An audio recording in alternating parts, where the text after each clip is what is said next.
नमस्ते दोस्तों, कैसे हैं आप सब। आपका मेरे चैनल पर बहुत बहुत स्वागत है। फ्रेंड्स, आज जिस केक की मैं वीडियो लेके आई हूँ ये आधा किलो का चॉकलेट केक है, जिसे मैंने करा था 5 इंची के टिन में बेक। और ये मेरे रिपीट कस्टमर हैं। ये केक उन्होंने बनवाया था अपने दादू के बर्थडे के लिए। फ्रेंड्स, आप इस केक में देख रहे होंगे कितने किनारों में से केक अपने आप ही टूट रहा है। एकदम सॉफ्ट बना था लेकिन किनारे इसके टूट रहे थे। अगर आपको किसी को पता हो कि इसमें क्या प्रॉब्लम हो गई है तो मेरे को एक बार जरूर बताना कमेंट करके, क्योंकि मैंने बिल्कुल सेम रेसिपी यूज करी है जैसे मैं हमेशा अपनी करती आई हूँ।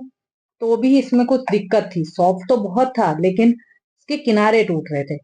अब मेरे को इसकी तैयारी करनी थी। मैंने इसे बहुत संभाल संभाल के बनाया, जिससे केक तो बहुत बढ़िया बन गया था। लेकिन फिर भी रेसिपी में क्या दिक्कत आई ये तो जानना बहुत जरूरी था। तो मैंने इसको कटिंग करके एक साइड रख दिया, तीनों लेयर को। और फिर अब मेरे को इसकी क्रीम तैयार करनी थी, तो क्रीम भी मैंने उसमें थोड़ा सा गनाश मिलाया 2 चम्मच के करीब, और मेरी क्रीम भी अच्छी चॉकलेट वाली तैयार हो गई।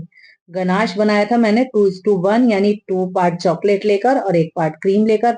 उसे माइक्रोवेव कर लिया 30 सेकंड के लिए। गर्मी है तो चॉकलेट बहुत जल्दी से नरम हो गई। बस उसको मिक्स कर लिया। अब ये थोड़ा सा टूट रहा था तो इसलिए मैंने प्रिकॉशन के लिए इसे डायरेक्ट बोर्ड पर ही बनाया, जिससे ये मेरे को दिक्कत ना है कहीं शिफ्ट होते टाइम ये थोड़ा बहुत टूट जाए। तो इसको अवॉइड करने के लिए मैंने इसे डायरेक्ट बोर्ड पर ही बनाया। और बोर्ड पर जरा सा मैंने इस पे गनाश लगा के इसको एक लेयर को स्टिक कर दिया। फिर इसकी सोकिंग के लिए जो मैंने पानी यूज करा था उसमें भी थोड़ा सा गनाश को मैंने मिक्स कर लिया था 1-2 चम्मच। उससे एकदम अच्छा चॉकलेटी हमारा केक बन के तैयार होता है, क्योंकि चॉकलेट का फ्लेवर हर जगह आ जाता है। अब पाइपिंग बैग में क्रीम भरकर मैंने उसको ऊपर वाली लेयर पर अच्छे से चारों तरफ फैला दिया और बिल्कुल फिर बाद में इवन कर लिया। अभी देखो मैं कर रही हूँ तो मेरा बोर्ड ही इतना शिफ्ट हो रहा था, धीरे टेढ़ा मेढ़ा हुए जा रहा था। तो उसको अवॉइड करने के लिए मैंने उसको उतारा। फिर उस पर एक टिश्यू पेपर लेकर, सिंपल सा टिश्यू पेपर होता है, उसे रखा उसके ऊपर और उसे कर दिया हल्का सा मॉइस्ट। बस 2-3 पानी के स्प्रे कर दिए, बहुत हल्का सा। और हमारा टिश्यू पेपर एकदम अच्छे से मॉइस्ट हो गया। तो उस पर मैंने बोर्ड को शिफ्ट कर लिया, तो एकदम बोर्ड स्टिक हो गया। अब बोर्ड बिल्कुल भी नहीं हिल रहा था, तो आराम से काम होता चला गया। अब एक बड़ा चम्मच गनाश का लेकर मैंने अपने केक पर लगाया और फिर उसे अच्छे से स्प्रेड कर लिया, जिससे हर बाइट में बहुत बढ़िया सा चॉकलेट का फ्लेवर आ जाए। दूसरी वाली लेयर को लेकर अब मैंने इस पे लगा दिया, ऊपर वाली फर्स्ट लेयर को कवर कर दिया और उसके जहां जहां से टुकड़े टूट गए थे वो वहीं की वहीं मैंने प्लेस कर दिया। अब एक एक चम्मच के करीब क्रीम लेकर, जो चॉकलेट वाली मैंने बना रखी थी, नाइफ की सहायता से किनारों को अच्छे से सील कर दिया। अब मेरा केक बिल्कुल भी इधर उधर नहीं होगा, क्योंकि किनारे बढ़िया तरीके से सील हो गए हैं। अब पूरी लेयरिंग होने के बाद मैंने फ्रिज में रख दिया अपने केक को तकरीबन आधा घंटे के लिए। इससे लेयर आपस में बढ़िया तरीके से स्टिक हो गई और केक की फिनिशिंग जो थी बहुत बढ़िया तरीके से आ गई। अब आधा घंटे बाद मैंने इसमें व्हाइट क्रीम लगाकर इसकी मुझे फाइनल फिनिशिंग करनी थी, क्योंकि इस केक की सारी डिजाइनिंग मुझे कस्टमर ने ही बताई थी। मेरा इसमें कोई कंट्रीब्यूशन नहीं है, कोई मैंने अपने दिमाग से कुछ काम नहीं करा है। सारा कुछ मुझे कस्टमर ने ही बताया था। जो जो चीज जहां लगानी है, जो कलर स्कीम रखनी है, जिस तरह का डिजाइन रखना है, सब कुछ कस्टमर ने ही मुझे गाइड करा था। बस मुझे तो इसको बनाकर उनको देना था। सारी फोटो भी मेरे को कस्टमर ने ही भेजी थी कि कहाँ किस फोटो को किस साइज में रखना है, कहाँ लगाना है, सब कुछ कस्टमर ने करा था। तो क्रीम को पहले चारों तरफ अच्छे से स्प्रेड करने के बाद पाइपिंग बैग की सहायता से फिर मुझे इसकी फिनिशिंग देनी थी। तो एक बार पहले मैंने नाइफ से अच्छे से सारे गैप भर दिए। फिर एक स्क्रैपर लेकर उसको केक की साइड वाल से सटाते हुए मैंने उसको अच्छे से पूरी तरह से फिनिश कर लिया। अब ऊपर के भी जो थोड़ी सी क्रीम ऊपर एक्स्ट्रा आ जाती है उसे हटाना था। तो नाइफ को बिल्कुल सीधा रखते हुए छोटे छोटे स्ट्रोक में मैंने इसके ऊपर की फिनिशिंग कर ली। बस हर बार एक स्ट्रोक की क्रीम हटानी है और फिर नाइफ को साफ करना है। और एक बार हम नाइफ को घुमा देंगे तो जितने उसके मार्क्स आए हैं वो खत्म हो जाएंगे। अब मुझे इसमें वाइट ब्लू कलर की शेड देनी थी, तो नाइफ पर मैंने हल्का सा ब्लू कलर लगाया और उसे बिल्कुल हल्के हल्के हाथ से क्रीम पर लगाती चली गई। इतने हल्के हाथ से लगाया कि हमारी क्रीम की बिल्कुल भी शेप चेंज नहीं हुई, उसमें कहीं कोई मार्क्स नहीं आया, बस हल्का हल्का सा हमारा कलर अप्लाई हो गया। फिर एक स्क्रैपर लेकर और उससे मैंने उसको टर्न कर दिया चारों तरफ, तो कलर स्प्रेड हो गया और बहुत बढ़िया शेड वाला हमारा केक के साइड वॉल बन के तैयार हो गई। अब वही नाइफ लेकर जिस पे कलर लगा हुआ था उसमें मैंने क्रीम के साथ उसको मिक्स कर दिया, तो क्रीम भी मेरी ब्लू कलर वाली हो गई।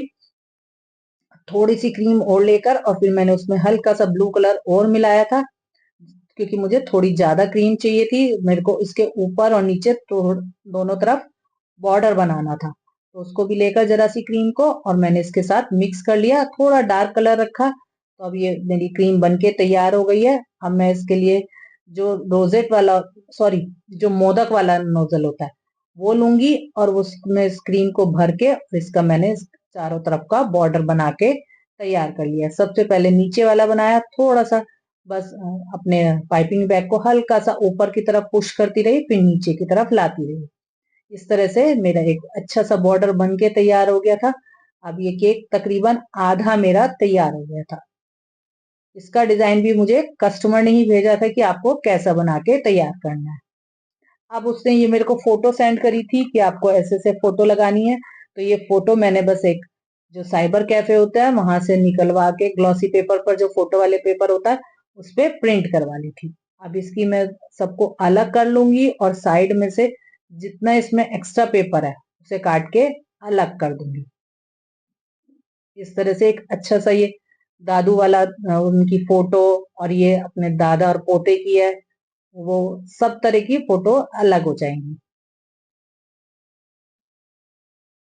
बस ये जितना एक्स्ट्रा पीस था मैंने निकाल के बाहर कर लिया। अब ये जो ब्लैक ब्लैक पीस है इसे भी मैं अच्छे से कट कर लूंगी, कहीं पर भी एक्स्ट्रा ये ब्लैक पेपर ना रहे, बस एक जो ये बूढ़े बाबा की फोटो है बस यही यही आए हमारी। बिल्कुल सावधानी से काम कर रही थी मैं, धीरे धीरे करके एकदम अच्छे से मेरी कटिंग हो जाए। जब मेरी सारी कटिंग हो गई तो इस तरह से फिर मैंने तीनों की भी और कटिंग करके तैयार कर ली। इस तरह से केक देखने में भी सुंदर लगता है और बनाने में भी बहुत आसान होता है। अब ये सारी मेरी कटिंग बनके तैयार हो गई। तो ये जो मेरे को दादू की फोटो थी इसको मेरे को केक के साथ स्टिक करनी थी, तो हम कोई भी ऐसे आर्टिफिशियल चीज स्टिक नहीं कर सकते, तो मैंने इसके ऊपर लगाई थोड़ी सी चॉकलेट, जिससे चॉकलेट ही है वो जो केक के साथ हमारी टच हो, ये फोटो टच ना हो। तो अच्छे से पूरे फोटो पर मैंने चॉकलेट को स्प्रेड कर दिया।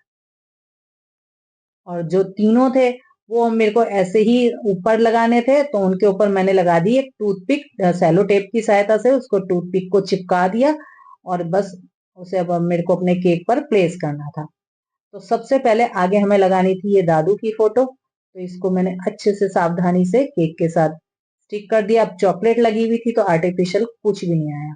बीच में लगाई आई लव माई बाबा और ये दोनों फोटो भी मैंने साइड में थोड़े पीछे की तरफ करके लगा दी। इस तरह से मेरा केक बिल्कुल कंप्लीट हो गया था, बनाने में भी बहुत आसान था और बहुत ही सुंदर लग रहा था केक। ऊपर डाले थोड़े से व्हाइट कलर के स्प्रिंकलर, बारीक वाले एकदम से, जो बहुत बारीक पर्ल होता है, और मेरा केक हो गया बिल्कुल कंप्लीट। अगर आपको मेरी ये वीडियो पसंद आए तो इसे लाइक जरूर करें, अपने दोस्तों के साथ शेयर करें और कमेंट मुझे करके जरूर बताएं कि मेरे केक में कहाँ दिक्कत आ गई थी एक बार। और अगर मेरे चैनल पर नए हैं तो उसको सब्सक्राइब कर लें। Thank you for watching. ये है मेरे केक का फाइनल लुक।